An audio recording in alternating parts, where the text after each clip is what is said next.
Ultimate MK Podquest. Bro, there's two different songs on this soundtrack that have a parentheses that include the word combat mix. Oh, love that. I'm pretty sure one of the songs in the movie when they're traveling through in the hamster ball is the song that Jason Biggs strips to in American Pie. Really? That's mostly a reference for you, I think. Yeah, I'm pretty sure.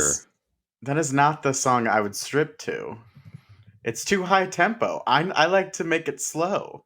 It's a bad movie. Both of them are, really. It was really weird when high-speed stripping classes got really big and everybody stopped going to like group cycling and Zumba and whatever, and just everybody was really getting fit with high-speed up-tempo I would. classes. Easy to adapt the spinning signs to stripping. Right. Absolutely. Looking at this soundtrack is deeply upsetting. There's a song called Panic Control, and the word panic ends in a K. Panic Control's the artist, I think. Nope, that's the song title. Yeah, I'm you're looking right at it. I'm looking at it too. I'm trying to find this American Pie song. Psychosonic, which is all K's all over the place. What a great time for music. Just in general. All right, I think I got to look up the American Pie. Oh, they had music in something called Mortal Kombat More Combat, which is it's a even more album. Combat? Is that possible? There's a lot of combat. There was a compilation of songs called Mortal Kombat More Combat. A compilation album featuring primarily exclusive music from a number of metal, industrial, and electronica bands inspired by the first Mortal Kombat. The combat just keeps coming. Combat after combat. Who is like going to the store and would see a compilation album called Mortal Kombat More Combat and was like, finally. I would have had I known that was around. If I had ever seen it, I absolutely would have. Producer Neil, Lawrence Kasanoff of the album. Of course it was. Apparently that's a thing he does. I did have one song from the album, or the original album. It was Fire, the Smoke and Liu Kang song, because that got me amped. It was like a line of coke. I was just up and down, ready to go. By Scooter. His name's Scooter? Oh man, that ruins it a little. Just a little bit. I have a friend who is super into that song also. I was just talking to him about Mortal Kombat, and he was like, I don't know, man, that Mortal Kombat Annihilation soundtrack rules. And then he sent me the link to Fire. Yeah, it's true. It's great. All right. Should we get into this? Sure. Oh man, if we must. Should we get this over with? You asked for this, Jeff. You can't say if we must. No, I'm amped. Did Jeff not want this? I thought Jeff wanted this one. Am I right? Oh, I did. Jeff asked if he could do an episode of Mortal Kombat Conquest with us, but at that point we were at the finale, like in our recording schedule, and I was like, "Hey, I'm sorry, we pretty much just got the finale left. Do you want to do Mortal Kombat Annihilation?" And Jeff, you were like, yeah, hell yeah." So Neil did this. Got it. Neil did this too, Jeff. So far, I've made everybody do. I still feel bad about Brandon, that Molina episode. Well, I mean, look, it couldn't be helped. We were gonna have to watch it anyway. We were. What a weird episode. Unnecessary twists and turns in that episode. Jeff Hirschway, writer and co-host of the Oscar No. Hold on. Absolutely not. Was not the cold open. That was not the cold open. How dare you do that? All right. Well, what's the cold open then, Corey? You got it better? No, I just could I don't think that's how it starts. Us complaining about scheduling. And then you just say Jeff Hirschway. I don't know about that. I don't think we were complaining about scheduling. We were just talking about the journey, how this specific journey began. Mortal Kombat, how the journey began. Hamster balls. This could still be it. There's no reason that this isn't it still. You interrupted Jeff's plug. We could say it again. I'm sorry to Jeff. I'm okay. I didn't realize we were cold opening with my intro either at the top. Look, you can't. This show's out of control already. Weeknight recordings for us are always insane. That's so better for the content. Even better for the content. Who just opened what can? I opened a blood orange San Pellegrino. It is my third of the day. Oh hell yeah, that's a lot of sugar. Is it? It's not. It's about all of the sugar I need in a day. I thought San Pellegrino was like carbonated water. Is there a lot of sugar? They put an entire blood orange in a can. So 29% of my daily value, and I had 3, so that's my daily value. Yeah, you're there, man. You get like 2 sips out of another one, and I'll collapse. Go grab a swig of Fruitopia. You'll be all set. Fitness Pal is cheering you on. I'm gonna level with you guys. I had a thought where I was like, would it be funny if I got like 4 cans out of my fridge and just opened them all? But then I was like, I can't drink all that. Like what? I was just it was too wasteful of a bit. But I want everybody to know mentally where I'm at. Is that I wanted this movie to be greeted with the most can opening sounds imaginable. Speaking of greetings, Neil, you should probably finish Jeff's intro. Well, now my flow is all fucked up. What's up, gamers? Do we still do that, Corey? You don't need to. We're in it. You don't necessarily need to say hello. We've got a guest with us this week, our friend, writer, and co-host of the Oscar Buzzkills podcast, Jeff Hirschway. How's it going, Jeff? Hey, hi, and howdy, everyone. Sorry that you had to watch this movie. It's okay. Actually, I preferred this one when I was a little kid. Really? When I was a small babe, a small child, because I was so excited about how many characters there were. That makes sense. I was going to ask if it was because it was on TV all the time on Stars, and you always got excited because you thought it was the first one, but then it always ended up being this one, and you watched it anyway. Because that's my history with this movie. No, I do have a complicated history, a sordid past with this movie, if you will. Okay. So the original Mortal Kombat and Mortal Kombat 2 were always back to back at Blockbuster or side to side. Sure. Better turn of phrase. And someone had stolen the Mortal Kombat Annihilation tape. And so as a kid, I was always waiting for it to come back in, and it never did. And then a few years later, I had stolen $10 from my mom's dresser and used it to buy Mortal Kombat Annihilation. And then she found out, and I was punished for about 2 months. Wow. Was it worth it? In hindsight, no. With the information that I have at my disposal right now, after having watched it twice in the last month, I can fairly say that there were much better things I could have put that $10 towards. Your mom did not punish you for theft. It was for your taste. Yeah, I am sure. Look, if you're gonna steal from me, which you shouldn't, any kids listening, don't steal from your parents. Right, don't. I know we have a really youthful demographic, but if you're going to, if I could make a suggestion so you don't face the wrath of at least Jeff's mom, don't use it to buy Mortal Kombat Annihilation. What should they use it for? I don't know, like a Batman action figure or something. I think I was about 9 at the time. Go to our coffee page. Give us $10. Coffee page. There's a link in the episode description. We'll talk about it again at the end of the episode. No, if you're going to steal a movie, do you steal? And if you're not, it's not going to be Mortal Kombat Annihilation. I mean, The Crow should be The Crow, right? I've never seen The Crow. God, all right, show's over. No, it's been a pleasure.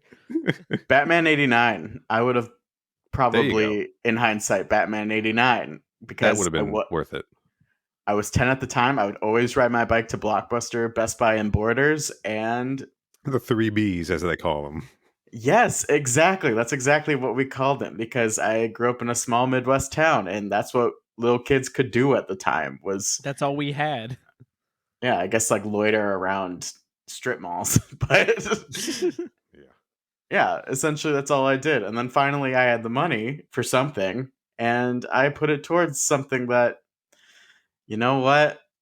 It was a sin in multiple ways. Let's put it that Finally, way. I had the money for something is a hilarious way of saying, so I stole the money from my mom. Exactly. I didn't know morals yet. If I could steal money from my parents and buy anything at a Blockbuster, I would try to make it up to my parents. So in this hypothetical scenario, I stole it from my dad, and I would just buy episodes of Columbo. Wow. Wow. Like, here, Mom and Dad, I got you the Bridges of Madison County because I felt bad. I don't even know what that is. I remember you guys liking the Pelican Brief, so I stole money from you to buy it for you. Y'all ever heard of Andy Griffith? When I did go on these trips, when I didn't have the money for these things, I would always hide the DVDs in the store behind other things I didn't think people would buy. So, like, you'd probably I think find... we've all done that, yeah. Yeah. Oh, yeah. You'd find, like, a copy of Prom Night underneath, like, 4 seasons of Murder, She Wrote, or something, like, along those lines. And so, maybe that's why they went out, like, a lot of those places in that strip mall went out of business, because people kept hiding their inventory. But you know what? No regrets. Someone absolutely who was just like a gigantic Murder, She Wrote head definitely got an armful of those tapes and went home and ended up unwittingly watching Prom Night and thought it was sick as hell. Yeah. I know. Their whole world was opened. This is an insane episode of Murder, She Wrote. Wow. Somebody stop Angela Lansbury? Who's in that? Okay. It's technically a murder mystery. It's a prequel. It all takes place in high school. If you think about it, Mortal Kombat Annihilation is kind of also a murder mystery, because we need to find out why they're trying to kill the world. There you go. Who murdered the potential of this franchise? And why? That would be John R. Leonetti. And also everyone else. Yeah. But I was looking at the director's name, so he got kind of caught in the crossfire. I think as with most of our problems with Conquest, we blame the writers for this one. Yeah, what's up, Bryce and Brent? Oh, called out.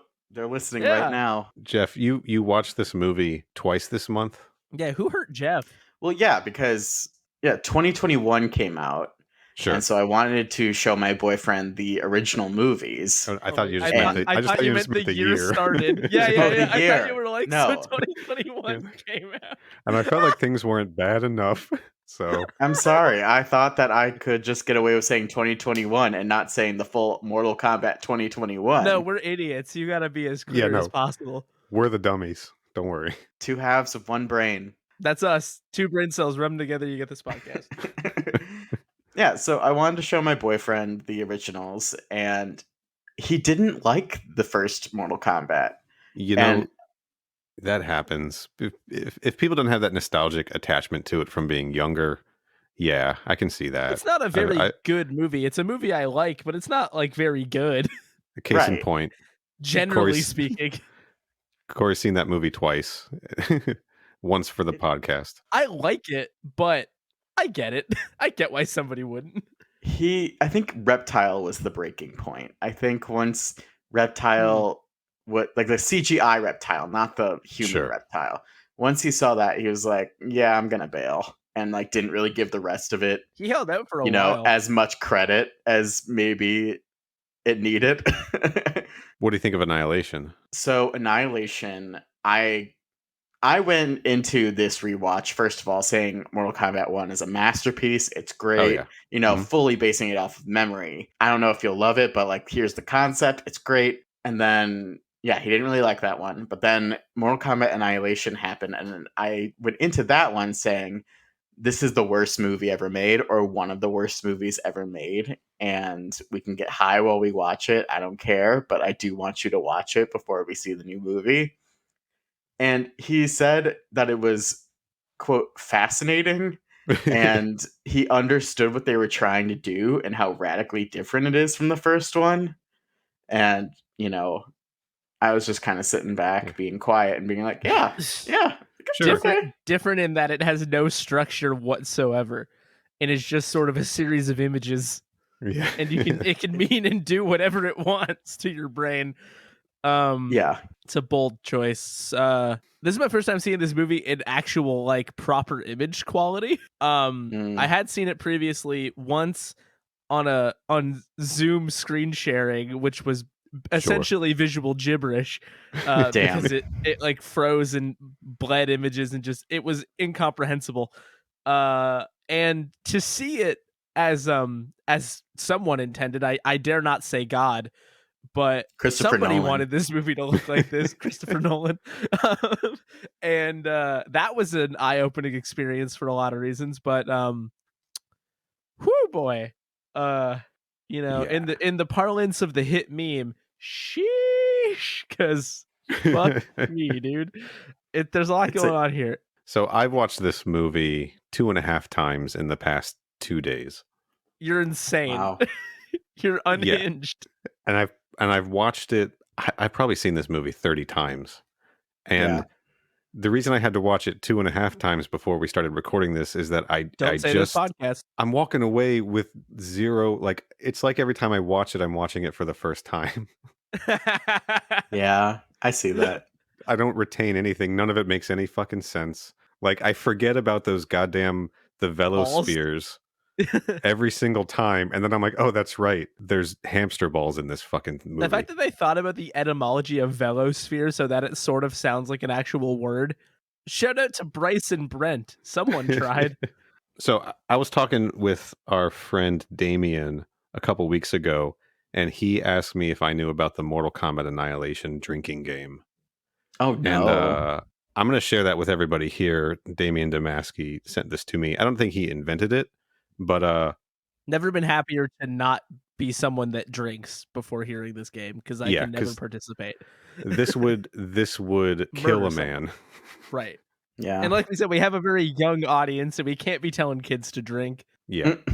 Take a sip of an ice cold 0 sugar cherry Coca-Cola energy drink anytime anyone says realm or soul, anytime there are unnecessary flips, game references, anytime anyone uses their special moves, bad CGI, Jack's quips, Sonya feels guilty, and 2 shots anytime the words Mortal Kombat are said or the theme song kicks in. So full death. That's a murder technique. That's what killers do. You don't stop drinking in that drinking game. It's really like you hit play and you like do a keg stand and you just sort of keep replacing the kegs until somebody dies. Hey, Mortal Kombat, I want to die tonight. Do we have any confirmation that Bryce and Brent weren't like, operatives of some description who were trying to develop advanced murder techniques? And their long con solution was that eventually someone would make a drinking game out of this. Well, a long game. Brent writes for Star Wars cartoons, so maybe. I was going to mention that he appears to have written the Bad Batch episode of the Clone Wars, which is now a TV show all by itself. Oh wow! And also a Call of Duty video game. Brent's doing fine. Brent and Bryce worked on. Brent's doing fine. Dark Skies together. They created that show together. Dark Skies. Oh wow! Everyone's whatever that is. This picture just sort of looks like Indiana Jones X-Files. It's my best read on this thumbnail. Brent also wrote, this is fun for me and nobody else probably. 1 episode of The Crow Stairway to Heaven. Hell yeah. Oh, I was going to mention that to you. Don't worry. We'll save the rest of it for the Nook. Should we hop into talking about this shit show? Sure. Yeah. Corey, you want to take us over to the Corey Corner? Let's go to the Corey Corner. Welcome to the Corey Corner. Whoa! Seamless. I love it. Thank you both. So what if I told you that the first Mortal Kombat movie ended on a cliffhanger? No. What? The book didn't. You're right. And I don't see Ryan or Jesse or Crimmins isn't here. We can't get on the Crimmins thing again. 98 Degrees isn't here. Where are all of our friends? No one's here. But there is a legion of bad guys being led by Shao Kahn. Love that. And Shinnok and Sindel eventually. And the gang's really all here. I don't know. Cyrax is here. Jade is here. Everyone's here. Rain is here. Mataro is here. Shiva is here. It's just like Smash. Everyone's here and they're ready to fight. Everybody but Sector. Who got specifically left out. We got Robo Smoke, but just mustard, no ketchup. No ketchup. So the whole plot of this movie is that Shao Kahn's breaking the rules, and scamp. Johnny Cage instantly gets murdered. and Boo. to avenge Jonathan Cage and also save, I don't know, the rest of the Earth or something. They have to stop all the bad guys. Like at the very least, the Eiffel Tower. Yeah. They Gotta have to save save that. the Eiffel Tower. Yeah, I feel no compulsion to go into any further detail. There's the bad guys prank them at every single turn. That's a big thing. There's so many pranks in this movie. The bad guys prank them Constantly. Oh, and there's a largely pointless Vision Quest-ish sequence. Yeah. With Nightwolf. Brutal. And then Raiden gets a haircut, becomes immortal, and then instantly becomes an elder god, so he didn't really make a huge sacrifice. And not even like a good haircut, like a super clips kind of haircut. Yeah, no, you know, like a $5 one. Fucking drill bit Taylor looking ass haircut. He definitely used a coupon on that too, you know, so Like, they really weren't trying. And he didn't tip, and they knew he wasn't going to tip. A 2 on the top and a 2 on the sides? Come on, James Remar. The idea that James Remar actually grew that hair, though, that's a pretty exciting thought. Yeah, he had the nerve to ask Jax, what's the deal with your arms when he had a fucking crew cut? I'm sorry, can we swear on here? I hope so. I'm going to. This show would not exist without that. Near constant swearing on this show. Swear all you want. All right, thank fucking God. So, also, a few of our friends, as Neil will get to, look a little bit different. Yeah, definitely been some makeovers, some glow ups or glow downs. The good guys win. Who fucking cares? Yeah, it's basically the plot of Mortal Kombat 3, where Outworld is invading Earthrealm and trying to kill all the chosen warriors. Mortal Kombat everything, like. No, I mean, it's specifically the plot of Mortal Kombat 3. Yeah. Yeah. And also the new one, sort of. Which is, yeah, sort of. All right. Is that it for the Corey Corner? I am done. I'm over it. I'm sorry, is Alexa here or something? It's I heard good. Something spooky. Yeah, we're past that. I had an alarm going off. It's late. It's not that late. It's 8:45. Okay, it's a nighttime alarm. Get off my fucking back, dude. Was that your take your old man pills alarm? Yes, actually, it was. Good for you. Maintain that heart. Thank you. Gotta go take my CoQ10 and some magnesium because I'm pretty achy. I'm gonna pour some Metamucil into this cherry Coke. Yeah, nice really bowl of Cheerios will get your cholesterol right down. All right, fuck you both. I'm gonna go over to the Neil Nook. Welcome to the Neil Nook. It's Gucci. Gen Z is now old man. We're here. I'm millennial cusp. I blend into whatever crowd I need to at the moment. I don't like the phrase millennial cusp. That sounds like offensive to someone. Those words together. Anyway, sorry, did you say we're already in the Neil Nook? Pardon me. Whoa! Whoa. We're over here. Jeff, you got to do it too. Whoa! There we go. Thank you, Jeff. The joke is that we're supposed to say get over here, and then you act like you're being pulled. We kind of dropped the ball on it. It's been a minute. All right. Okay. I'm going to try to rip through this because there's a lot. Okay. Mortal Kombat Annihilation, directed by John R. Leonetti. He was the cinematographer on Mortal Kombat 95 and Piranha 3D. He was also cinematographer on Insidious 1 and 2 and directed Annabelle and The Butterfly Effect 2. Corey, that's for They Made Another One. What a range. Looking forward to having to subject myself to that. Screenplay by Brent V. Friedman and Bryce Zabel. They worked together on a show called Dark Skies. You didn't mention that he shot The Scorpion King? Ooh, I missed that. Which one? Oh, like the Dwayne sequels? The Rock Johnson's The Scorpion King? Co-starring Adani Meropis as a general also. Can't believe I missed that one. The Hilary Duff film The Perfect Man. Oh no. There's a lot to get to. This is going to be a 20-minute Neil Nook. Only about Leonetti. It's only about his filmography. His oeuvre. He's done a lot. Okay. But yeah, Scorpion King. Adani Meropis is in that. What's up, Adani? I know you listen. All right. Story by Lawrence Kasanoff, Joshua Wexler, and John Tobias. Let's talk about our new cast members. Raiden is now played by James Remar from Sex and the City and famous for being fired from James Cameron's Aliens and replaced with Michael Biehn. Is he famous for that? Amongst Aliens fans. Is there a scene where James Remar fucks someone in Sex and the City? I have to watch Raiden fuck? He long-term dates Samantha in one of the seasons. No. No way! This dude was in fucking Hellraiser Inferno? Yeah. Which one is that? That is it's the fifth one. That's the first they made another one episode. Nice. Oh, wow. He was also in The Girl Next Door, which co-starred Sung Hai Lee, who played Kiri on Mortal Kombat Conquest. Wow. It all ties together. Holy shit. Sandra Hess as Sonya. She was in Encino Man, Beastmaster 3, The Eye of Braxis, and Corey, we got a Baywatch Nights. Oh, fuck yeah, we do. Everybody loves Baywatch Nights. We got Lynn Red Williams as Jax, better known to Americans, true Americans, as Saber from American Gladiators. Hell yeah. Obviously.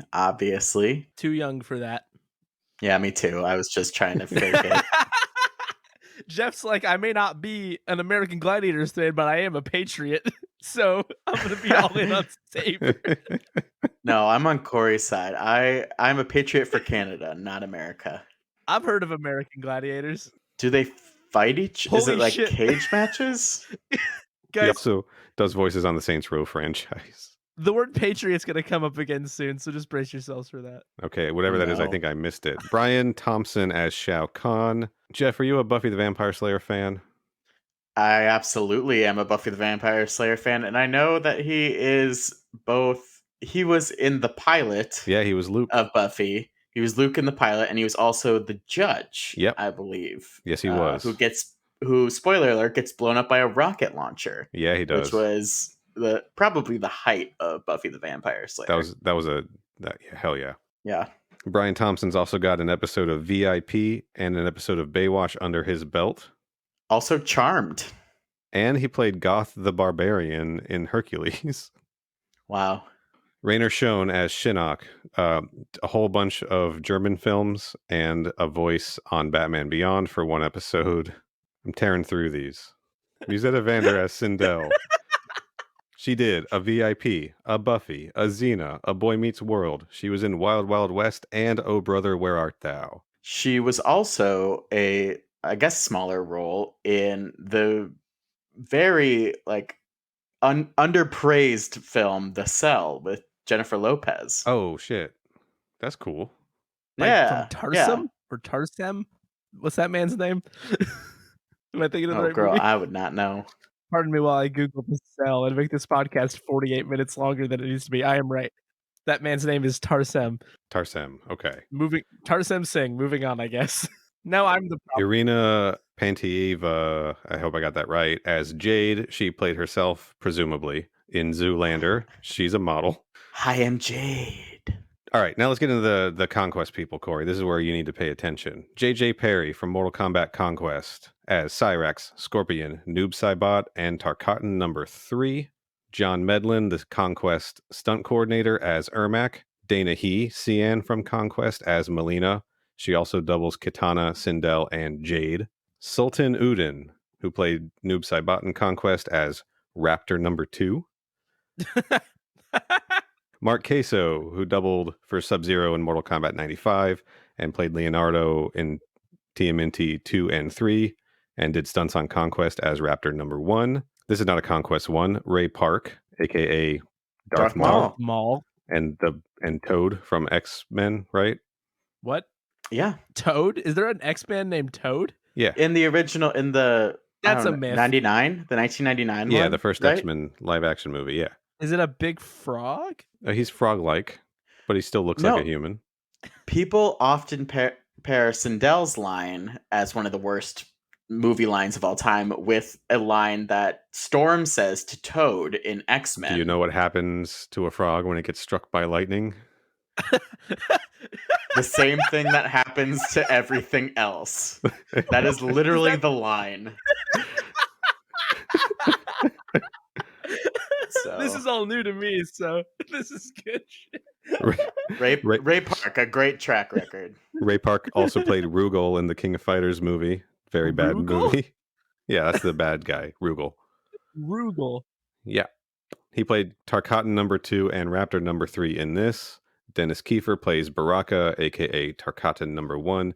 Keith Cook, who played Reptile in Mortal Kombat 95, is back as Sub-Zero. And finally on the list of the people I'm going to talk about, Tony Jaa is an uncredited stunt double for Robin Show. That's tight. Also, turns out my Patriot thing did not come up. So joke's on me, I guess. Egg on my face. Do you want to circle back to it? The guy who plays Johnny Cage was on a thing called Patriot. Okay. That was my whole bit. Yeah, I wasn't going to talk about him. We just didn't get there. And you're not talking about Nightwolf? Chris Conrad, right? The Conrad guy who plays Johnny Cage? Yeah. That sounds right. Yeah. I don't care. Here's a fun fact about me. Young Neil, who had trouble recognizing differences in people's faces, thought it was the same guy. Oh. For Jonathan Cage? I mean, it was kind of meant to blend, right? It was like they were hiding the fact that he was recast because he looks but you could tell that so much Sony like a was stand-in. Yeah. Oh, They were also in that opening scene in the movie where they kind of show us clips over Raiden's voiceover about what happened in the last movie. They're super careful to not show any of the actors that they replaced. Yeah. Oh, that's so sad. Yeah. Bummer. Do you guys know that in France, this movie was called Mortal Kombat Destruction Finale? I did know that. That stands for Final Destruction. Yes. Oh, The final destruction of the Mortal Kombat franchise. And honestly, in the 90s, it was. So we're here. We brought ourselves here tonight, I should say. This has the energy of a nighttime episode. Yeah. We're all here to talk about Mortal Kombat Annihilation. But I have an earnest question for the both of you. Sure. Okay. How does one talk about Mortal Kombat Annihilation? I don't know. I have notes. I have thoughts. I'm just not really sure how to present them in a format that would make sense, arguably more sense than the film itself. Yeah. Oh, well, most certainly. So, yeah, it's interesting. Well, I like the title card. Yeah, it's pretty sick. With the positives. Title card I like. Yeah. Something that I couldn't shake. Y'all remember the line, somehow he's opened gateways to your world? Do you remember that? I feel like Raiden knows less and less as the movie goes on. But also, doesn't that sort of have like Oscar Isaac, somehow Palpatine has returned energy to that? It does, but at least this movie gives you an explanation eventually. Honestly, wouldn't it have been maybe a little bit more interesting if it didn't? Yeah, maybe. I don't know. I mean, the Shinnok twist is a pretty big event in Mortal Kombat, right? And like he's the Elder God who opened the portals and broke all the rules. They just show you a German guy in a hood, and you're just like, okay. I didn't say he was cool looking. I'm just saying it was important. No, yeah. So Shinnok was the one in the games who was opening the portals the whole time. I think just in the movie universe. What I'm saying is Shinnok like betraying the Elder Gods is kind of a big plot point in Mortal Kombat, right? In this film? I don't think so. I think he was just kind of there. Yeah, I think he's just kind of there. But he's the one who made it all happen. He's the one who opened the portals. He's the one who pranked Raiden into giving up his immortality. Oh, yeah, I didn't even think about that. I didn't think that it was Shinnok being like, yo, give up your immortality. Because as I was watching it, I was like, wait, why are they asking Raiden to give up his powers? There's no reason. Also, why did he have to give up his powers at all when they already established in the movie that as the realms merged, he was going to lose them anyway? Yeah. So, Neil, I have a Mortal Kombat Conquest related query. Sure. So, spoilers. Go watch the show on HBO Max. Jeff, plug your ears if you don't want spoilers. It's not that big a deal. I do. It's from the finale, but it's not that big a deal. So Raiden gets put into that like void area between realms ish where he goes to fight Shao Kahn. Yeah. And then ends up in Outworld, gets pranked, and loses his powers. Yes. And in this case, it's more of like he starts to lose them as Outworld sort of would have shown up, like we said, and they just sort of gets rid of them. But I have so here's the thing that I don't understand. Yeah. Why does Shao Kahn instantly have powers on Earth, but Raiden can't still have them because they're still on Earth? Do you get what I mean? Yeah, I genuinely have no fucking clue. It doesn't make sense. It doesn't make sense. Tight. I mean, love that. If the idea is like, because he shows up on Earth and he's fucking shit up right away. He's doing his like bull charge and throwing that green star thing fucking Raiden shit up. Yeah, I don't know why he's just still got his powers. Is it because he's bringing Outworld with him, so he's technically like still in Outworld? The rules don't make any sense, and like that's not even how the shit like worked in the games, right? Like Shao Kahn comes to Earth, he can fuck shit up. Raiden goes to Outworld in Mortal Kombat 2. He's still like Supermaning into people and throwing lightning and shit. Like that whole Raiden's powers don't work in Outworld is just in this universe. Is it just something?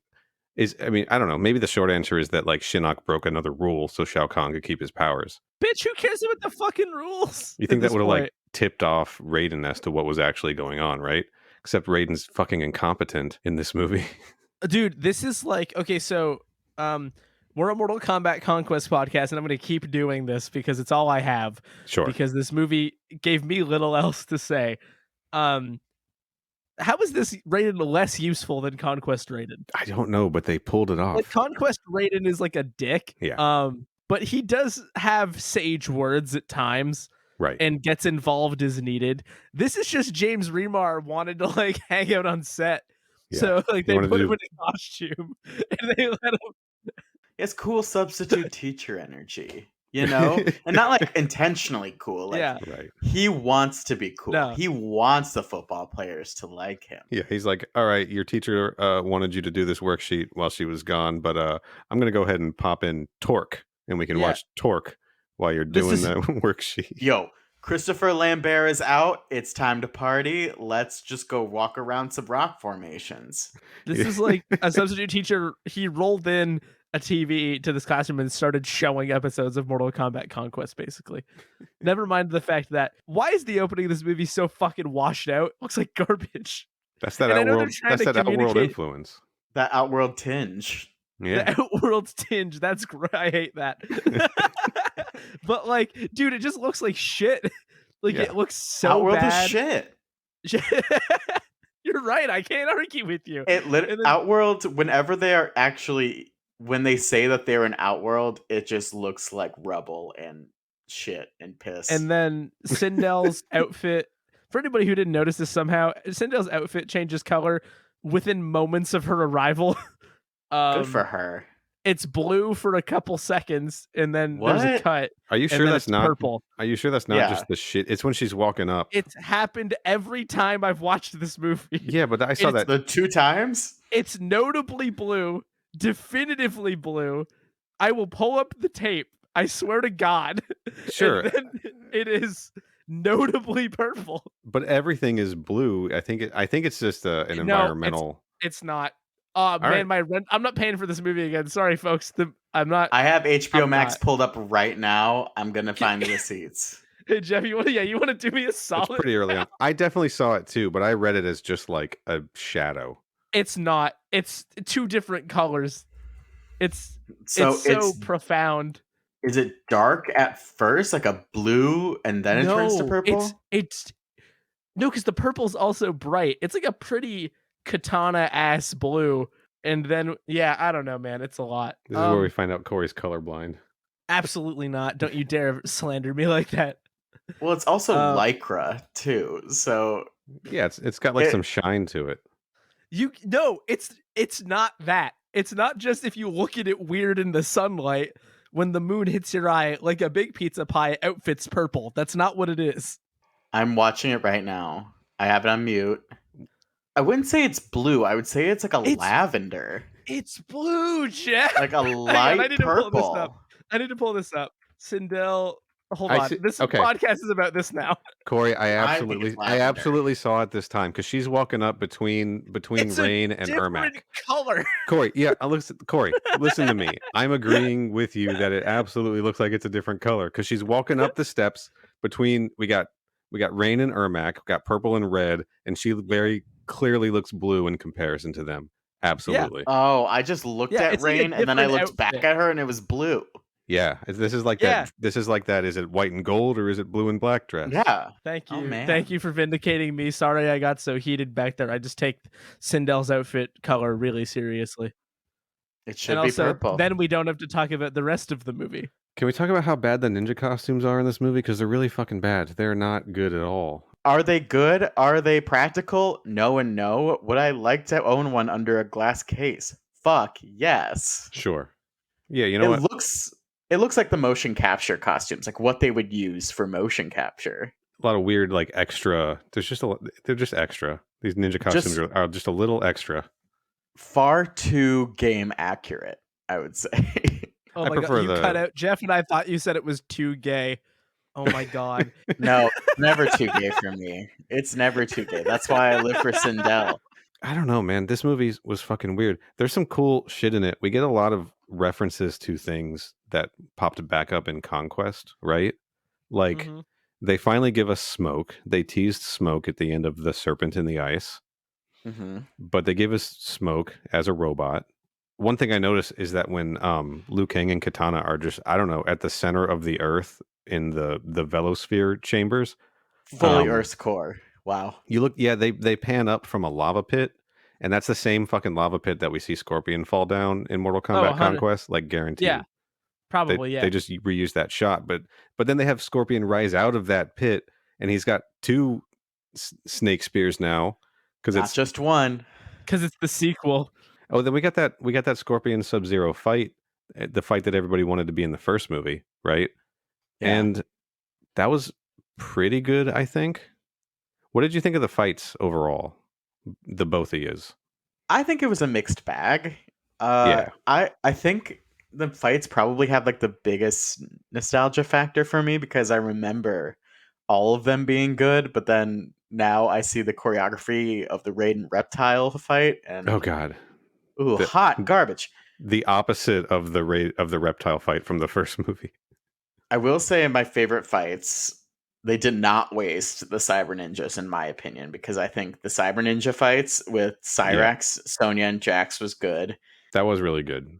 I also think Smoke, Katana, and Liu Kang was good, primarily because Katana gets to fight, and she also gets to use her fans, but she uses her fans way too little, in my opinion. And then I think a missed opportunity, but still good, was Melina Sonya, because I think it was so shitty that they made them do like a mud fight, you know? How fucking gross. For the boys, like, mud fight for the boys. So fucking stupid.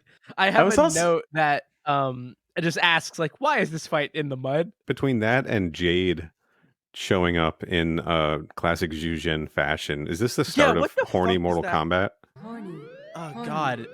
Why Conquest was, right? But the Conquest was 2 years after, or a year after, right? Yeah, chronologically later. Man, that whole first, actually, okay, let me do this in order of what you've asked us. Okay. I didn't get a lot out of the fights, myself. I think it's a bit of what Neil was talking about earlier, in that this movie enters my brain and then immediately leaves it. Yeah, it is definitely that kind of movie. There's nothing to hold on to. Nah, there's nothing at all. And so I couldn't really like tell you like, oh, here's a cool move. There is a lot of excessive flipping happening. Yes. For sure. And that's fine, I guess. But nothing stuck out other than why is this fight in the mud? But I've lost my other point, so fucking whatever, man. All that excessive flipping and like the wire work they were doing in this, which is something that apparently Robin Shou really helped them out with on the first movie, like integrating wire work from, you know, his time working in Hong Kong on films. But it's that early style of like Hollywood wire work that just, it doesn't look natural. I thought the wire work just looked awful, especially when Mortal Kombat is anything, it's naturalistic. Yeah, the biggest wire work thing for me was, of course, the flips, but one flip in particular was when Liu Kang flips across, not the ice bridge, but like before the ice bridge is made, or maybe after. Who knows? To help Sub-Zero out of the volcano of Doom. He does like a really slow motion flip, and I'm like, oh, that should have been way faster. I just saw everything. Yeah, I feel like Mortal Kombat just generally has a problem with like, you don't need to put this in slow motion. We're good, actually. And the new movie even has that same problem where like there's just shit in slow motion. It's like, stop it. Like it's not necessary. You can tell that this movie is good because we just are talking about it like raving madmen all over the place because but otherwise it's like no. We're keeping in spirit of the movie. That's what I was about to say.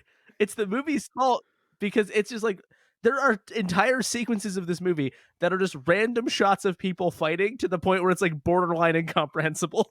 Yeah. Here's my question for you both. Yes.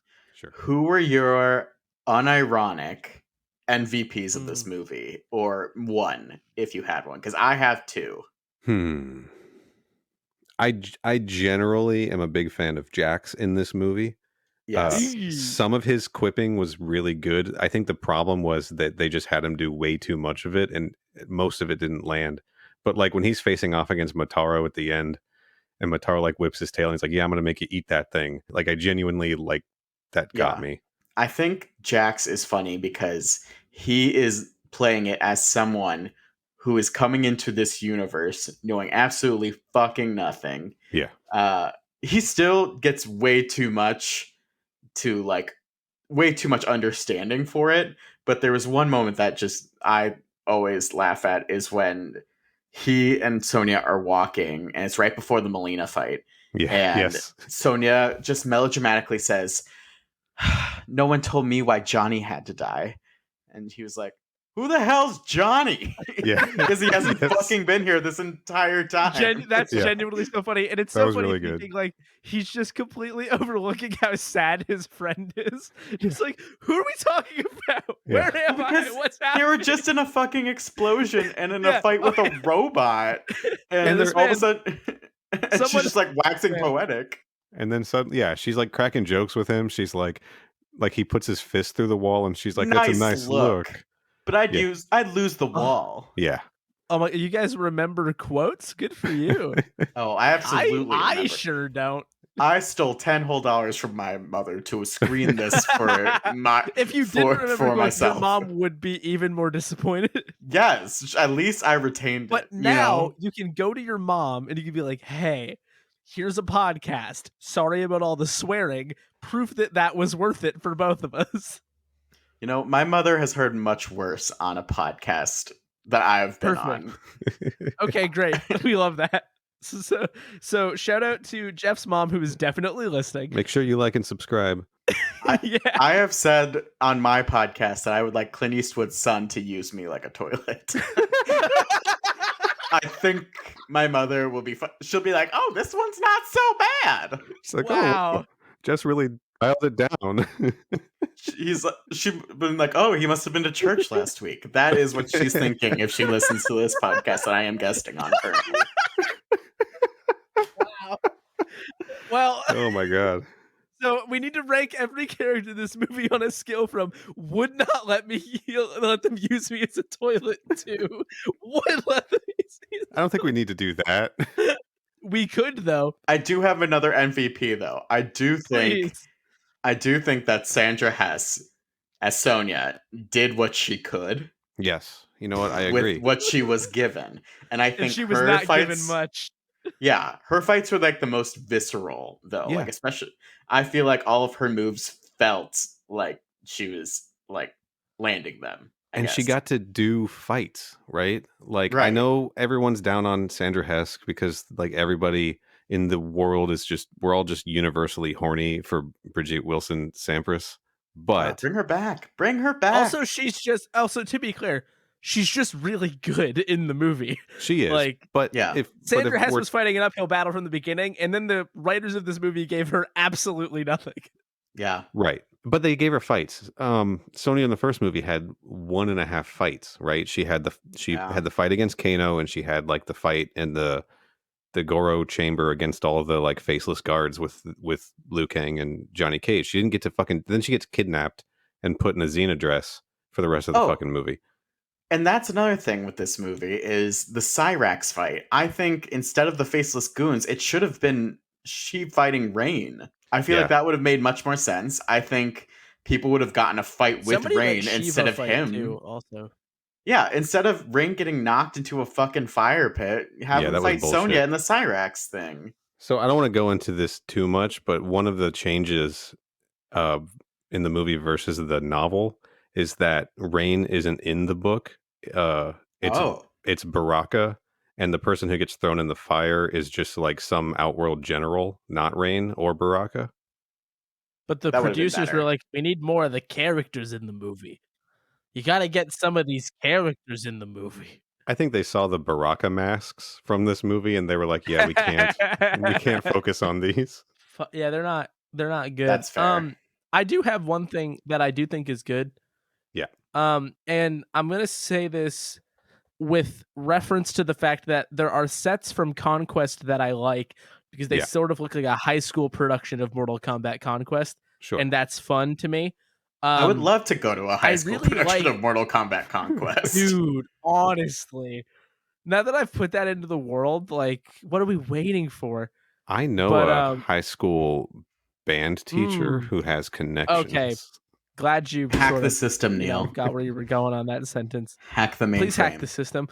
Hack the planet, right? You guys seen Hackers? Absolutely. No, I haven't seen Hackers. Angelina Jolie. I'm a big Matthew Lillard fan, though. He's the one who says hack the planet. Well, there we go.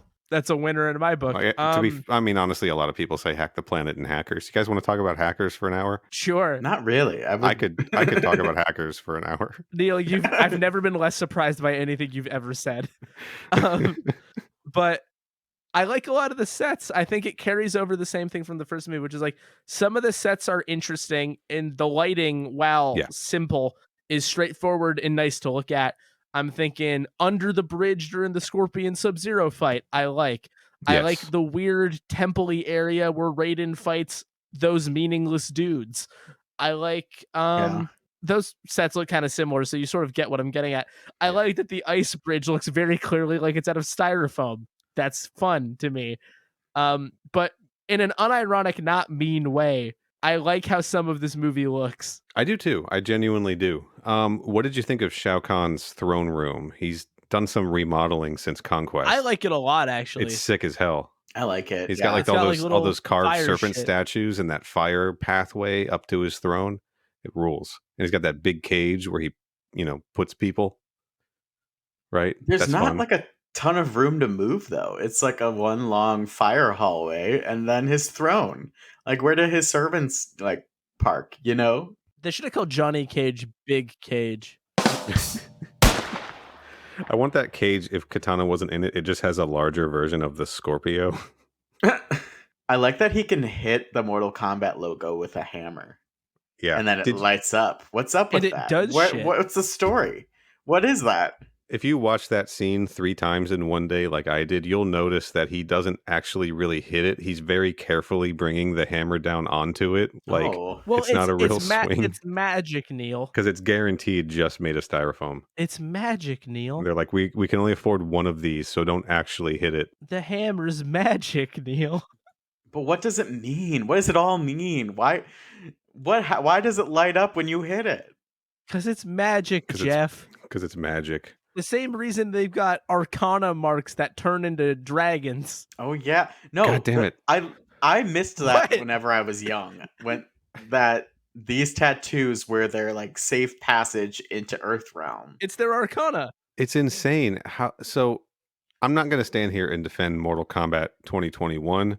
I don't really feel like I have a responsibility to, but this movie invents so much fucking bonkers shit for Mortal Kombat mythology, between tattoos that you get that allow you to transport from realm to realm, and they're part of Raiden's family, and Raiden and Shao Kahn, surprise, are brothers, and Shinnok is their daddy, and then there's the fucking Hollow Earth from the Godzilla movies, and there's tunnels everywhere with hamster balls that take you across the globe. Huge. And this is the fucking Velosphere interchange. Lean to your right, or else we're gonna smash right into the fucking core. Terrible transportation methods. It's fucking nuts, dude. Can't Raiden fully teleport? Well, he's losing his powers apparently, but also giving them up later. So for reasons. That's the thing that's fucking stupid, right? It's like, either make it so he loses his powers because Outworld is basically done doing the thing, or make him honorably give up his powers. Yeah. Why both? Because it makes neither of them work. It's the same thing with so we've got Gary Paul Davis, aka Lightfoot, playing Nightwolf. Okay. And they set up Nightwolf, and Liu Kang's like, I gotta go get Nightwolf. I gotta go meet my man Nightwolf. And so what is Nightwolf's big moment, big powerful moment where he helps Liu Kang? Punches him in the fucking face. Didn't he throw and knocks him unconscious? Didn't he throw a hatchet at him to knock him out? He threw an axe at his face. Yeah. He throws one of his magical hatchets and knocks him unconscious, and he goes like, got him. And then that is how he gets his animality. But like, again, somebody's thirsty. Again, it's one of those things where it's just like, the water pouring is really getting to me. It's one of those things where it's like, it's wild turkey bourbon. There's gotta be a more intelligent way to present this than what the writers have chosen, whether it's Raiden's weird power loss or Nightwolf just sort of showing up to punch Liu Kang in the face with a hatchet, and then Jade shows up just to, I don't know, fucking do whatever she's doing. Test Liu Kang's horniness. Horny levels, yeah. Past the test, Liu Kang. Yeah. Was that a test like of his like commitment to like not Sindel, jeez Louise, Kitano, or was it like as a monk at the Temple of the Order of Light, you took like a vow of religious celibacy? Could you imagine if like the realms are combining, Kitana's been kidnapped, Earth is going to be destroyed, and Liu Kang's like, fuck all that, I'm gonna run off with Jade now. She's pulling some real Omegas shit, and I'm in for it. That's probably what the porn parody is about, right? And then like the world ends while he's like getting a hand job from Jade or something. Stop. Well, I didn't. Jesus Christ. Did you guys see that like Nightwolf in like the rewrites was supposed to come back at the end though? Like in the original script, he was supposed to come back and help them fight in the final battle. It would have been nice if he did anything. It would have been nice to let Nightwolf do anything. That whole scene in the book has a little bit more to it also. Just the vision quest is explained better. Wow, speaking of horniness, I've got 2 notes back to back that just say Jack stop being horny, and then it says Raiden stop being horny. Right, Raiden calls Jade a babe. We got horny bad. Raiden again. It's very beautiful. And then Jax instantly goes, "Wow, look at your legs. They're so hot for kicking." they're good for kicking. And it's like, that's enough of that. No, thank you. Yeah, this is the start of horny Mortal Kombat shit for sure. How do you talk about this movie? How do you do it? What are we supposed to do? I think we're doing it, honestly. We're doing it, but like, how do you do it? You know what I mean? Like, you know what I mean? Will people be upset it's out of order that we're just kind of shooting the shit? No, I think on this episode it's forgivable. Everybody knows there's no real way to track this, and the storyline doesn't make sense. Like, if anyone out there is really specifically concerned with the storyline, go watch the movie. Shao Kahn and Shinnok try to invade Earth, and Liu Kang stops it from happening. We did a Corey corner. They get it. Yeah, they got what they needed. Yeah. All right. I have a Nightwolf thing. Okay, so Jax continues to fight bravely, but is fatally injured in battle, and Motaro's about to give him the finishing blow when Nightwolf shows up and continues to hold off Motaro. That's kind of lit.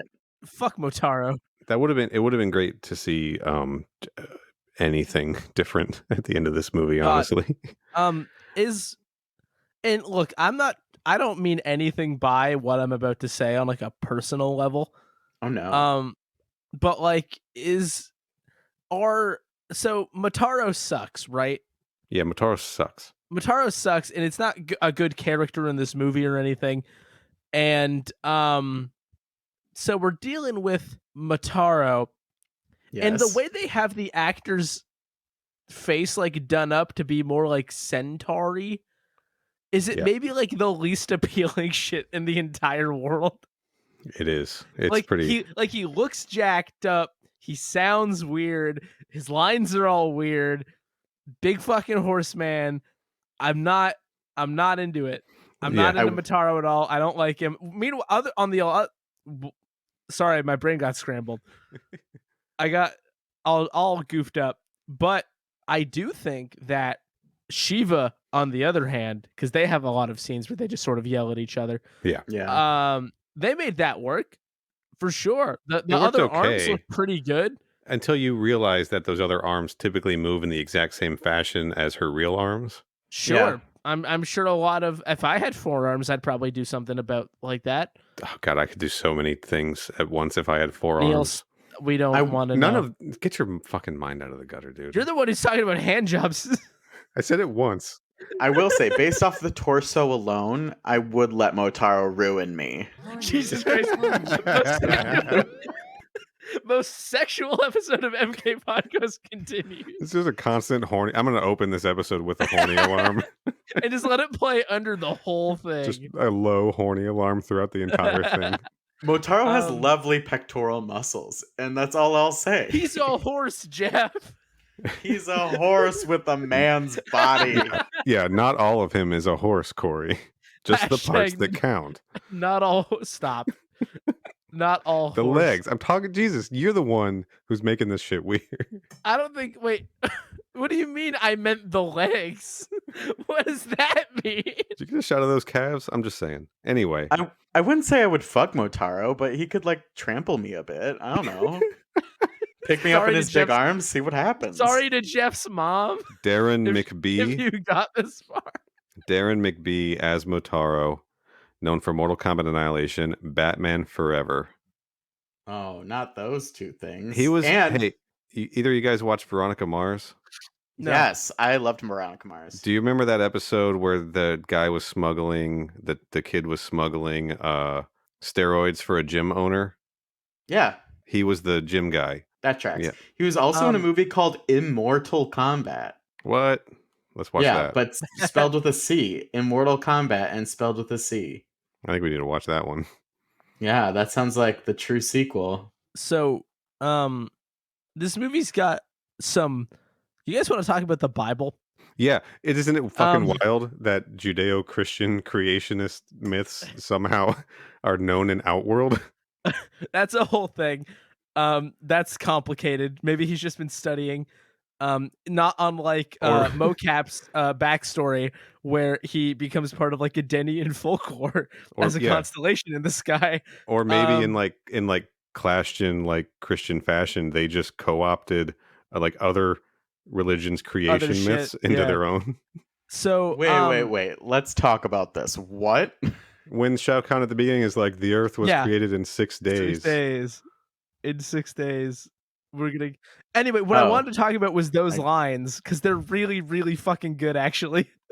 Like him being like, yeah, the earth was created in 6 days, and then on like the 7th day, God rested in 6 days. You'll all be fucking dead, and on the 7th day, I get to take over Earth Realm. That shit fucking rules. He says on the 7th day, mankind will rest in peace, and it's kind of like, that's kind of nice. Like it's going to be peaceful at least, right? He's not like mankind will rest in eternal torture. God, he's like cutting a promo on everybody. It rules.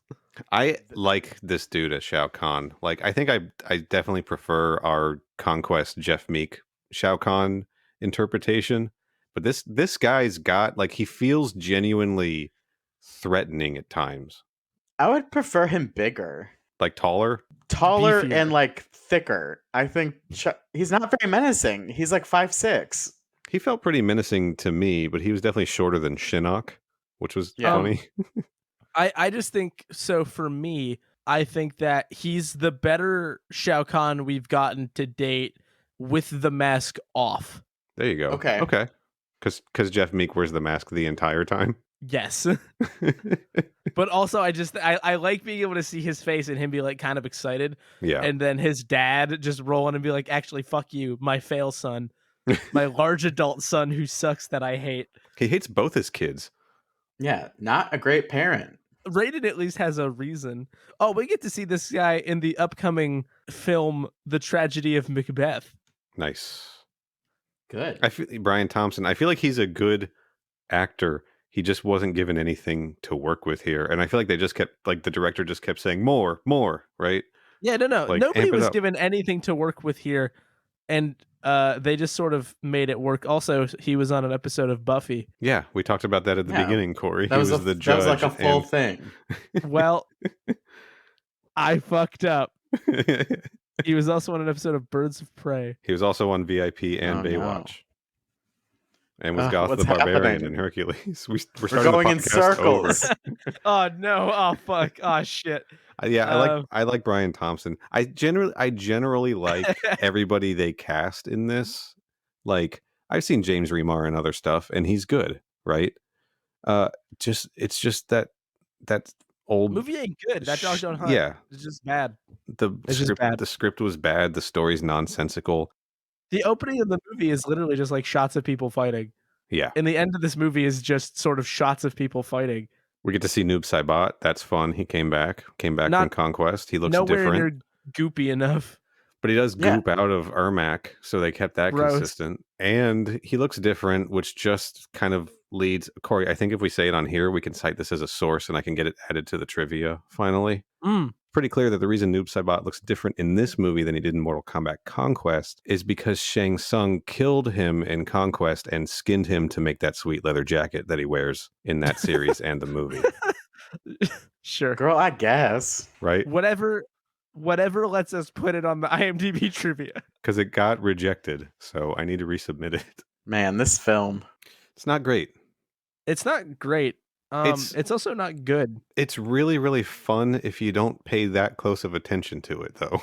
Right? It's colorful and the music is good and the sets are good and it's kinetic. But as a movie, just nothing fucking happens in it. I love being able to say, here's my compliment about the action movie. It's kinetic. It has motion in it. Like all action movies would have. It's like a Winamp visualization. So this movie is like off the rails weird. Why is it so hard to talk about though?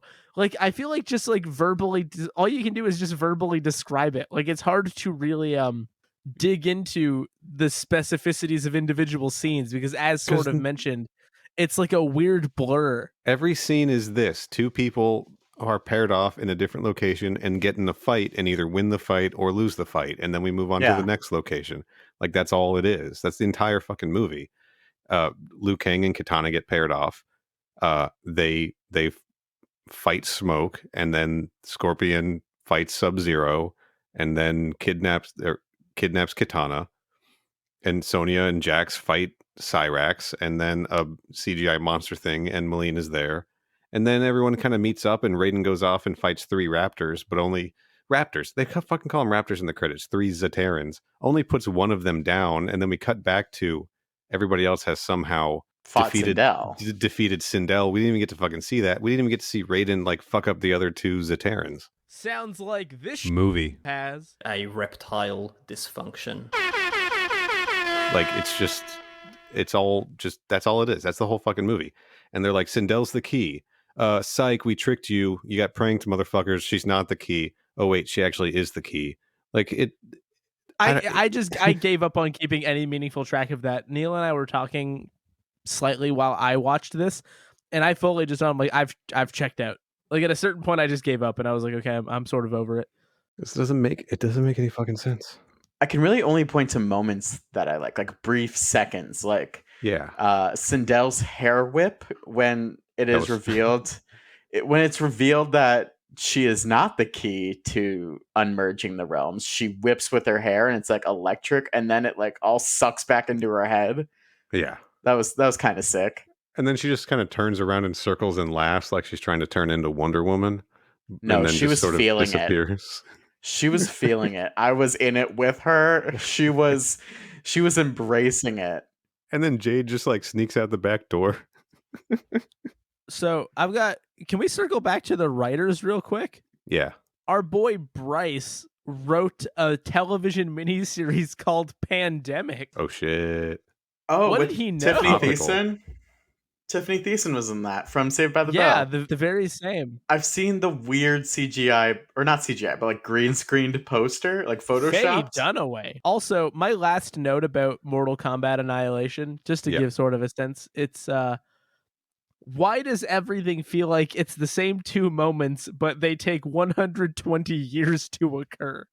Because it's sort of just like we've said, people fighting, people end up in areas, they yell at each other, they fight, but it feels like it takes so long for everything to happen. Like, it's not a long film, but it It's feels really like a not. long film. It's hard to follow because they say so beginning, the Shao Kahn invades because he resurrects Sindel. That is the information that we are given. And so the way that they unmerge is that they have to unite Kitana with Sindel based off of a legend that was made up 5 minutes ago. Yeah, Raiden's like, I think she's the key. And then everyone is like, yeah, that's totally it. Sub-Zero's like, yeah, she's the key. And Jade's like, she's totally the key, dude. Yeah, no, Sub-Zero says, legend has it. It's the princess. The princess is the key to all of this. And I'm like, what legend? This happened 10 minutes ago. We've been through all of Conquest, the timeline of events between Conquest and Mortal Kombat 95. Mortal Kombat 95, none of that shit ever came up before. That just reminded me. Much like Mortal Kombat Conquest, we get an idea, or nope, that's not the word I wanted at all. Nope. We get Sub-Zero, but he's like sort of a good guy, or at least willing to talk, Right. willing to have a chat. That was nice. That's all. Somebody said Mortal Kombat. Nope, that's not the word I wanted either. Somebody said Sub-Zero. That's oh man. And I wanted to welcome to the podcast, Jeff. I'm just gonna say, in the spirit of being true to this movie, I don't think I'm editing this episode at all. Also, missed opportunity. Use Kitana. Kitana is in a cage somewhere. Use her as Melina. Why Dana He? Yeah, they really fucked that. So that is something I actually do want to talk about in terms of Mortal Kombat Conquest. I don't know why they used Dana He instead, but like I think that like when this movie was kind of going down, they didn't really understand like the whole Kitana Melina story or something. Because there's a whole episode in Conquest where Melina shows up and she's not a clone of Kitana. She's just like this creature that looks like the Buffy vampires. Yeah. That then Shao Kahn magics to resemble Kitana. Why? But then she turns half ugly at the end of it. He curses her to be like ugly from the nose down. so they just sort of, I think, kept that. That doesn't even explain it. Like I'm explaining it and I'm like, that doesn't fucking explain it, because she still looked like Kitana from the nose up. Right? Yeah. So I don't know why they didn't do that. Edition of Kitana. But they also acted like they looked the same, because Sonya sees her and she's like, is like Kitana, and Melina's like, yeah, you wish, right? It's like, well, that doesn't even look like her. That's called suspension of disbelief, Neil. This movie's Neil, you're watching a fictional film. This movie's asking a lot of that from me, more than a movie should. When everything that the movie's throwing at you is just suspend your disbelief entirely. There's no reality inside this movie to even buy into. Cold reality. But wouldn't it have been cool to like restructure the Melina fight as like Kitana in like a veil being like, Sonya, I'm here. Let's go find Liu Kang. And then she tries to kill her. Yeah. And then she rips off the veil, and it's a lady monster. Yeah, 100%. That would have been better. That absolutely would have been better. Or it could even be similar to like when Kitana is like whispering tips to Liu Kang, but it's like we think it's Kitana, but we can't really tell. Again, on account of the veil thing, and it's more of like I've got pro gamer moves for you. Surprise! Sure. Hidden secrets to Mortal Kombat Annihilation await inside. Lie within. Yeah. Exactly that. Yeah. This movie has good bones, is what we're trying to say. You just have to rehab it. You could do something with if you restructured, I don't know, the whole movie, there might be a good movie in here. Right. We need, you know how like people like recut the Star Wars prequels to be better? We need someone to just take Annihilation and recut what they've already given us. Where's the guy who cut The Hobbit into one movie? There you go. We need that guy. We need Mortal Kombat. We need the 30-minute version of Mortal Kombat Annihilation. That's a good. Well, we should talk about the fact that who was it? New Line released a working cut of Mortal Kombat Annihilation into theaters because of the test screening going so well. So they just didn't finish post-production at all. And that's why it looks like garbage. Allegedly, likely. That's exactly what happened. Yeah. Yep. It looks unfinished. It does. I love how we have to say allegedly when we're talking about them committing a crime. They committed a cinematic crime. They did. Allegedly. They did. Mortal Kombat Annihilation is a work print. The producers screened the film for test audiences, and it was extremely positive. After the reactions, they thought, why spend the extra money on this when it did so well in the test? What test audiences? Yeah. Who did they get? The lightning sound effects alone would like, have been like D- for me. Yeah. Because we're podcasting about Mortal Kombat right now. If you didn't convince us, then who did you convince? This is the dregs. This is the dregs of what we've chosen to talk about on this show. This is the worst of it, honestly. We have a high tolerance for bullshittery in the Mortal Kombat fandom. Which movie would you rather we rewatch, this or 2021? I would rather rewatch 2021 over this. Yeah, any day of the week, honestly. Or The Journey Begins. Yeah, I'd rewatch Journey Begins over this. I was not stoked about Journey Begins, but Journey Begins does have Duroc, right? Mm-hmm. It's also and the Goro origin story in Journey Begins. That's a fun one. Yeah, that's where our man Duroc comes from. Our man Duroc, who gets kicked into a pit. Sets up that poetic justice when Johnny Cage, pranks him off a cliff in the movie. Right. Dicks out for Duroc. Yeah, and that honestly. Big egg. Duroc and his big egg. Duroc and his huge egg.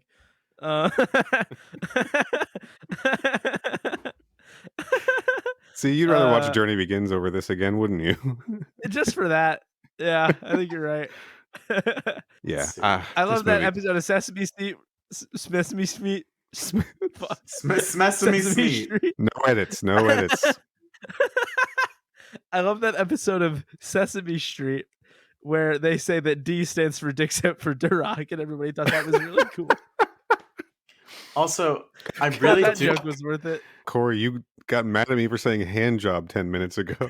Dicks out for Duroc, man. You gotta respect the legacy. I also want to bring up. Yeah, it was in memoriam for Duroc. He's in the PowerPoint. He's in the slideshow presentation in memoriam. Math, science, history, unraveling the mystery of this episode, Bazinga. Should we go to our new segment, Big Theory Boys? Hold on, we're just doing it now? Yeah, fuck it. We're randomly just doing this at the fucking 90-minute-ish mark. Big Theory Boys. Big Theory Boys. One take, baby. I got a theory about Jade. Ooh, is it a game theory? This is a Conquest theory. Okay. I got a theory about Jade. This kind of ties into the way that that Conquest and this movie fucked up the Melina mythology. Yes. And that when Conquest gave us Kitana early on, they gave us a different Edenian buddy of hers in Kali, who's sort of like a combination of Jade and Tanya. Initially, they were going to have Jade in Conquest, and they changed it to Kali, sort of later on. I think they sort of remembered, oh yeah, that's right, we fucking burned Jade in that Nothing movie we made, right? Yeah. So here's the thing. Correct me if I'm wrong. I might have missed it, and if I did, we'll have to chop this whole thing out. But Jade and Kitana in the movie didn't know each other, correct? Oh, I have no idea. Correct. The only reference we have to Jade being even affiliated with Outworld is that she tells Liu Kang, I know a secret passage into the palace. It's the one that I use to escape. Right. Okay. And that's it. So here's my theory about Jade in this specific Mortal Kombat universe. She is not an Edenian. She's not a friend of Princess Kitana. She's not her childhood friend or her protector or any of that kind of stuff. My theory, based entirely on the fact that Conquest gave us an entire realms of warrior women in Kriya and Vorpax, and that Vorpax wears green in Mortal Kombat Conquest, is that Jade is actually a Vorpax Kriya person in this universe. Ooh, deep lore. Okay. Yeah. Let it sink in. Let me marinate that for a bit. I think it tracks, because when we first see Jade, she's wearing a loincloth, which is very unfitting with Kriya warrior fashion. Yeah. Then she changes into a green suit, which is also very Vorpaxy, right? I think she's it's a traitor. Got leggings though, leggings and boots, which is not Vorpaxy. Vorpax wears boots and like a bodysuit. Her legs That's are covered. True. It's similar. It's similar enough that when Corey saw her, and when I actually not just Corey, when I saw her before we heard her name in Conquest, I was like, "Oh, look, it's Jade," right? Like you think it's Jade when you see Vorpax. That's what happens when you color code your characters. So you're just like, oh, it's Green Girl. I know this is Jade. That's my pitch. Jade in this universe is not an Edenian. She's a Kriya person. They are very weird about Jade in other media from Mortal Kombat, though, because she's also weirdly missing, but not missing in Mortal Kombat Defenders of the Realm, the 90s cartoon. Yes. And they also have a placeholder character that is very similar to Jade in the character Ruby. Right, that's the Amazon ladies. Oh, I don't know who the fuck Ruby is. Okay, shit. There's a lot of friends of Katana that seem like they're supposed to be Jade, but aren't in like extended media of Mortal Kombat. And it's weird. Why? How do I get to join the Friends of Katana club? I want to be a friend of Katana. How do I get to be considered Friends of Katana? Yeah. Well, you have to do theater for a few years in high school, then you experiment in college, and then you just kind of see where things go, you know? Maybe download Grindr. You go to Outworld. and also, it seems to be important that you dress primarily in green. Right. That's fine, whatever. But yeah, they definitely play fast and loose with Jade mythology. They're playing fast and loose with established Mortal Kombat shit in this universe anyway. I think my theory holds water. That is the end of the Big episode. Theory Boys segment. I see it. Cool. All right. Do we have much else to say about this movie, honestly? Like, I do not. When I said this is the end of the episode, I meant it literally. Two things at the end. Let's pretend we've talked about this in like a proper series of events. Okay. First of all, earlier, totally glossed over when Scorpion kidnaps Kitana by teleporting behind Liu Kang and Sub-Zero and just calls them both suckers. Portal looks sick as shit. Sucker. I also love when Shao Kahn says when he leaves Earthrealm, he goes, "Annihilate him." Yeah. Dude's got gravitas, right? I just like how he says "m" instead of "them." It feels weird, but it feels like a kindergartner is supposed to quote it. I think he's still just like attached to his like blue collar side, you know? Shao Kahn. Yeah, that's fair. Yeah. He grew up in Tennessee. He grew up mining coal. And that's how we have Cole Young. Mining cobalt, probably. Mining Cole Young. Yeah, the cobalt mines. By the way, this is a tease for a future episode. The cobalt mines feature not heavily, but are featured in the novelization of this movie. Oh, fuck yeah. We get some cobalt mine information in the Mortal Kombat Annihilation book. I want more research. I want more deep lore. What could they have made better? There's a bunch of stuff. Jeff wants us to suffer deeper. Yep, I always do. All right. End of this movie, we got the big fights on top of the Pyramid of Argus, and we got Liu Kang going full animality, which is a dragon, which is not really an animal, but whatever. Well, it's not an animal. Wait, what if? What if that's the Pyramid of Argus? I'm pretty sure. Oh my god. I think it's canon. Neil's just out here just making things canon. Yeah, you're making things canon. There's nothing that says that is the Pyramid of Argus. No. But it would make sense because a few scenes earlier they were talking about this is the royal family's palace in Edenia, and it's literally like 3 pillars. You just hit on something important here. When we watched Mortal Kombat 95, Katana was referring to being from Outworld, and that Shao Kahn came into her realm of Outworld and destroyed it. Yeah. And this movie retcons that and brings Edenia into the picture, but spells it Aedenia in the captions. Aedenia. Oh, that's weird. I don't like that. Close enough, though. I think that because like that was a thing I got hung up on in terms of trying to names like Raiden and Aiden were really in. So Aedenia, home of Aiden. These are my sons, Raiden and Aiden. They don't eat gluten, nor do they eat sugar. Please don't ask. And one of them is going to date Carrie Bradshaw and get real fucked over by her in the future. You know what? He tried. It's another Sex and the City reference. That one was mostly for Liam. Shout out to Liam. Bold of you to assume Liam is listening. Our boy Aiden John Corbett from My Big Fat Greek Wedding 2. Heard of him. Okay. John Corbett from 47 Meters Down, Uncaged. More Nice. importantly, John Corbett love from that To All the movie. Boys I've Loved Before, 1, 2, and 3. There you go. Oh, yes. Or United States of Terra. John Corbett from United States of Terra. Or the second Sex and the City movie. Cast John Corbett as Johnny Cage.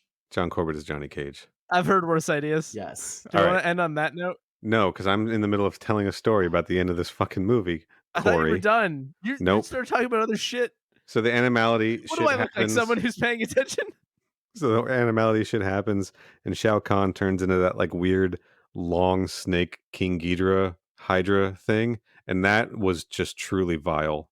I didn't like that at all. It really looked like it was gross. Intensely sexual in some way. It really I felt did. sexually violated by it. It was just so slimy and ropey and sinewy. I just don't like.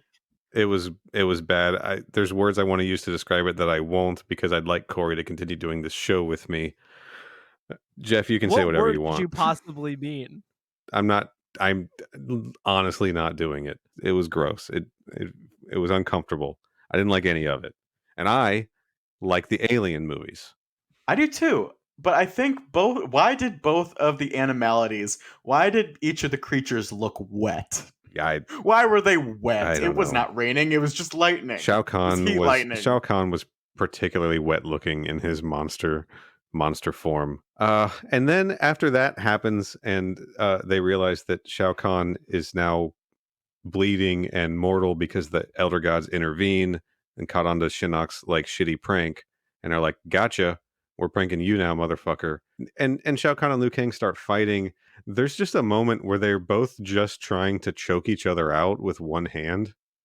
Yeah, I saw that. That was weird. That was not like epic martial arts battle to the death shit. That screen grab is on the back of the Mortal Kombat Annihilation DVD box. And the fucked up thing is that Liu Kang is apparently better at choking than Shao Kahn is. I don't know, man. People have preferences, like because Shao Kahn is 5'6". I'm not saying it's bad that Shao Kahn is 5'6". I'm 5'7". I'm just saying, as Shao Kahn, the guy who's normally 9 feet tall in the games, it's a little weird that he's a little shorter than everyone. Totally fair point. They should have given him some of those like Gene Simmons Kiss boots to walk around in, right? Right. Yeah. Right. Hard for kicking in, I bet.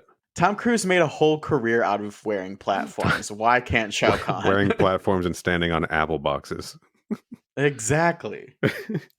And there's movie magic that's missing here, and I think that's the whole capstone to this entire film, is that movie magic is missing. 100%. You're absolutely correct. But we get one badass move at the very end of this movie. This is a callback, a call forward to Mortal Kombat Conquest, when Liu Kang defeats Shao Kahn with a backflip kick. That was some classic Great Kung Lao shit.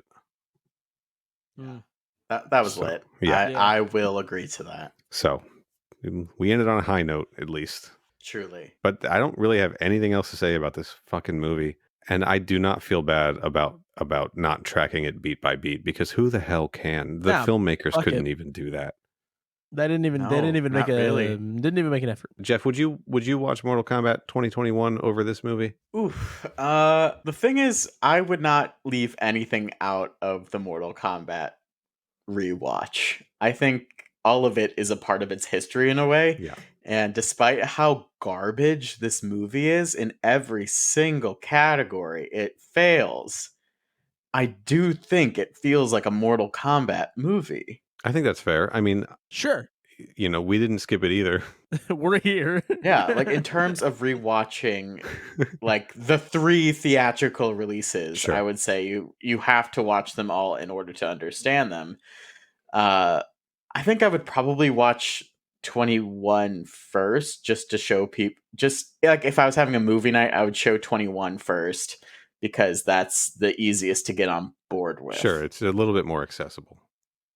Yeah, and I think that's why it probably got higher reviews from people outside of the fandom versus the people inside, because it definitely led people into it a little bit easier than Mortal Kombat or Annihilation. Like I was saying, my boyfriend did not take to either film really well. He was just fascinated by how bad Mortal Kombat Annihilation was. I would say that 2021 was the one he reacted to the best out of the three. Okay. All right. Let's you've seen Scorpion's Revenge, right, Jeff? Yes, I would watch that beyond all of these. So, and Corey, you've seen them all at this point now too, right? Yep. What's your if you take these four, if you treat Scorpion's Revenge as a proper Mortal Kombat movie, which arguably it is, what order would you rank these four movies from best to worst? Well, only one kills my arch nemesis, Daffy Duck. So that's okay. Mine will be probably. Well, here's the thing: are we going by personal love and taste, or are we going on like critically good? Your personal opinion of which one you think is the best one that you would want to watch the most, and which is the worst one you'd want to watch the least amount of times. And of course, I understand. Like, yeah, there's times where you're like, I want to watch a bad movie tonight because I hate myself, which is how I feel most days. So, like, that's a valid entry point. Fair. Also. So 95 would have to be my number one. Okay. I would say 95 feels the most like John Tobias's Mortal Kombat. Yeah. You know, it gets the tone right. It is. I have been telling people like that's the de facto Mortal Kombat 90s movie or adaptation of the 90s game. And then I would say Scorpion's Revenge for the general plot of that movie, but with a little taste of the franchise as a whole. Mm-hmm. As my number two, 2021, only because, God, I don't even know. I've seen 2021 1.5 times. So I am still kind of fighting, for lack of a better term, my thoughts on that movie and figuring it out a little bit more as it goes. Because I think on a rewatch, 2021 would be even lower, but it would definitely not be lower than Annihilation, which would be my fourth. Gotcha. What about you, Corey? I think the order is the same. I'm going to give less reason because people have heard me talk about a lot of this stuff already at pretty extensive length. So MK95, Scorpion's Revenge, the 2021 movie, and then this. That's what I'm going to say. So I'm putting Scorpion's Revenge at the top. You just hate that duck too much. Yeah, fuck that guy. That's the only reason. No, I think I was impressed by what Scorpion's Revenge was able to do in terms of setting up the world and giving us tons of individual character mythology, plus all the violence and kinetic action and everything. Something in like 80 minutes. Yeah, in like a super tight runtime. So I'm putting that up top. It's overtaken 95 for me because when we watched 95 for this show, I was suddenly watching it with a more critical eye, and I was like, yeah. Man, Katana doesn't do shit in this. Sony doesn't do shit in this. It felt like a lot of wasted potential. Plus, I got some issues with that whole Goro Johnny Cage fight that I talked about on the podcast already. But it's still like a great nostalgic classic Mortal Kombat experience. Then I'm going 21, and then I'm going Annihilation. This is definitely on the bottom of my list for sure. I would say Scorpion's Revenge is what I would like people to view Mortal Kombat as. Yeah. You know, I would like people to see Scorpion's Revenge and see like how much storytelling goes into it, how much character depth there actually is, and understand that it's not just like the gore and stuff, even though the gore is a huge factor of these games. I would say that Scorpion's Revenge is the most positive and most well done version of Mortal Kombat outside of the games, even though Mortal Kombat 95 feels like an extension of the games themselves. Totally. I get that completely. All right. One last thing for us to do, Corey, we need to we got to go into our rating scale. Jeff, we have a rating scale on this podcast that we seldomly ever use. Because it's pretty Neil new. Wanted a rating scale. And we forgot to use it and we forgot to use it for Mortal Kombat 21. We'll deal with that later. Our rating scale is from 6 to 8 discrete air horns, with 6 being the worst and 8 being the best. So it's really 1 to 3. But so what would you give Mortal Kombat Annihilation on a scale of 6 to 8 discrete air horns? I would give it 6 discrete air horns out of sync. Okay. So they're all trying to play at the same time, but they're all like a little delayed, and so it's just happening all over the place. And now I have a new sound clip to make for this episode. Oh, my bad. Oh, I appreciate it. Yeah, 6. Six. It's 6. It's 6. 6 is all around. This movie is the and devil. now that we've all given it a 6, it gets an evil air horn. This movie is the mark of the beast, and you cannot convince us otherwise. Okay, you guys want to hop into these velospheres and zoom across the center of the Earth? Yeah, I'd love that. Yeah, Okay. I would Sounds love like that. it's my favorite way to get to work every day. Before we get caught up in the hot wind currents of Gross. the of the hollow Earth, Jeff, do you have anything to plug? Yes. So currently my podcast, Oscar Buzzkills, is on hiatus, but you guys can listen to all the archives anywhere you listen to podcasts, your favorite podcatcher, Spotify or Apple Podcasts, and we talk about Oscar movies, rating the Best Picture winners from 2021 and working our way back. So currently we're going through the 70s, or Wow. our next season we're going to be going through the 1970s Best Pictures. Nice. And we just got done reviewing the Best Picture winners and the Oscars of the last few months. Yeah. So yeah, definitely check that out. And then when we get back to season 3 now, in June, we will be talking about the 1970s and all that good stuff. And you can catch us new episodes every Wednesday. All right. Corey, what about you? It's the usual Twitter and Letterboxd at Mr. Corey Price. Podcast that I do with my friends Liam and Mitch called They Made Another One. When this comes out, we'll be talking about fuck. I don't know. I always get it wrong, so I don't like saying what the movie is in case I like mix the weeks up. I think it's Scooby-Doo. I think it's Scooby-Doo Return to Zombie Island. I think so too. So let's go with that.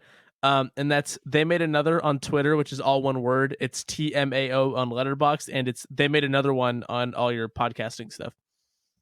Oh, and you can also follow me at Hirsch All the Way on Twitter and Instagram.